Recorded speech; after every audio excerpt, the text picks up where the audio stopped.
go on BibleHub.com, look at all the translations. And when I look at the translations and I see that there's huge variations, diverse versions in the Bible, that should be a red flag for you right there.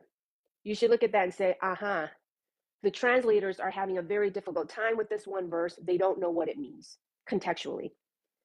That's a red flag. So right there, you should look at it and be like, I need to do some work here. And so I just gave you 3 examples, the NIV, the New Living Translation, the English Standard Version.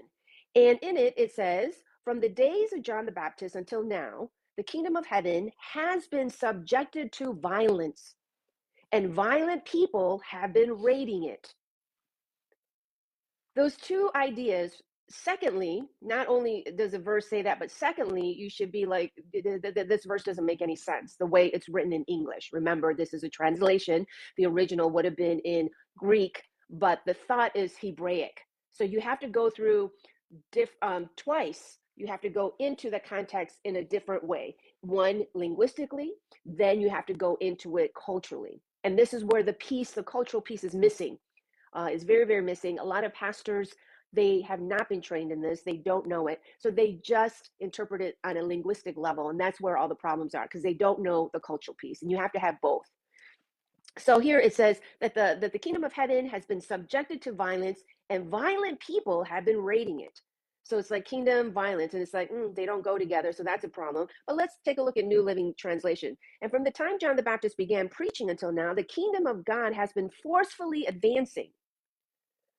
That's not what it says in the previous version. And violent people are attacking it. So now you have 2 different thoughts. Okay, so it's forcefully advancing. Well, isn't that a good thing? The kingdom of God is advancing. Yes. But violent people are attacking it.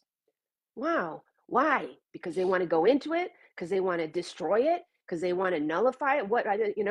So let's go into the English Standard Version. From the days of John the Baptist until now, the kingdom of heaven has suffered violence. It seems like the kingdom of God, that people are trying to destroy it, and it's suffering because of it, and the violent take it by force. So does that mean that unbelievers or very, very evil, wicked people are looking at the kingdom and they want to join it, or they're trying to destroy it, tear it down?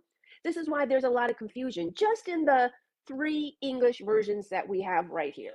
So that should be a red flag to you. Anytime you have these like epic verses and we memorize it, I've memorized so many scriptures, right? And we do this quite often in church and Christianity. And we memorize these one verses thinking that, oh yeah, I know what that means, right?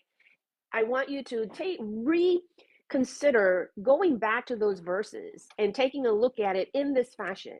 Go to BibleHub.com, look at all the different translations, and go all the way down the list. There's like 20 to 30 Bible translations. And I just want you to say some of them, the older ones, are actually better.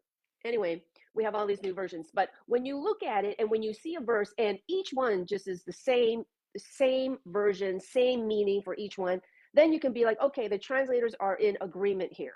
But when you look at the English translations and it's not, that should be a red flag right there. Like, oh, they don't know what it means.